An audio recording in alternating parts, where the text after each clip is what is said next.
Hi, this is Richard Fields with this week's report from the fields. It's beginning to seem to me like I'm getting kind of repetitive on the horseshoe theory of the political spectrum. That's probably because every week the news gives me a new example which illustrates the idea.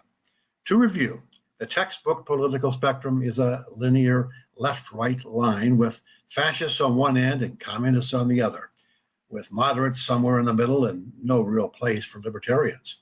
The horseshoe theory posits that the spectrum is actually shaped like a horseshoe, with fascists on one end and communists on the other end, and libertarians in the middle or the heel of the horseshoe. The point is that actual policy differences between fascists on the right and socialists on the left, as they affect ordinary people, are minimal.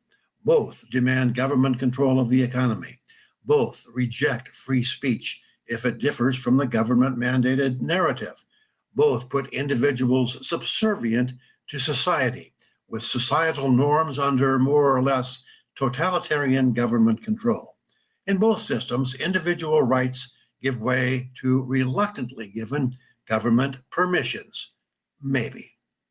The latest example is the Trump administration demanding and getting acquiescence to a 15% tax on this export tax on the sales of exports to China of NVIDIA's H20 and AMD's MI308 chips.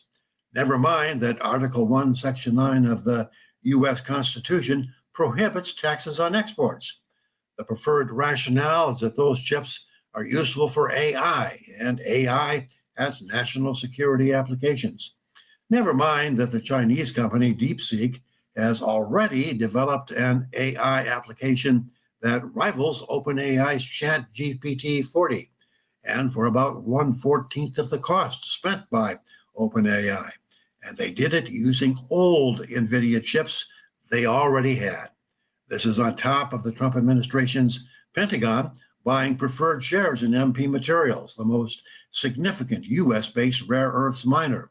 Also recently, the Trump administration allowed a merger between US Steel and Nippon Steel, only after the federal government was given a golden share, giving the president effective veto power over a number of corporate management decisions.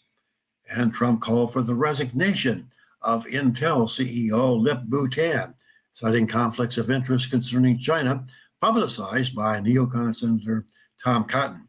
Tan did not resign. He went to the White House and made nice with Donald, and everything is copacetic.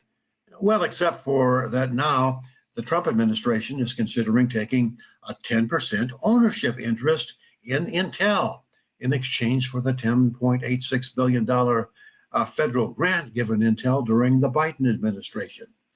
These are all blatant examples of government ownership and or control of private industry, bulwarks of socialism, and, of course, of fascism. On the other end of the horseshoe, it was, of course, Democrats, or more accurately, socialists masquerading as Democrats, like Franklin Roosevelt, Lyndon Johnson, Barack Obama, and Joe Biden, who brought us government ownership and or control of retirement pensions, health care, the weather, and education. It is not entirely coincidental that Social Security is going broke and that some of the fastest growing areas of inflation are in education and healthcare, and the weather hasn't changed. Centralized control of the economy has a miserable history of success, whether it's initiated by the far right or the far left. Right now, the two ends of the horseshoe are close enough to be welded to each other. And then the political spectrum will be linear again, with the control freaks who want to control everything at the fused end of the horseshoe, and the individualists and libertarians at the other end. And the long trajectory of history says individuals trading voluntarily in a free market will always ultimately prevail. We're seeing that phenomenon play out today in Argentina right now, with libertarian President Milei prevailing over the tired fusion of fascism and socialism represented by Peronism. I do get tired of waiting for history to play out, though. That's this week's Report from the Fields. I'm Richard Fields. See you again next week.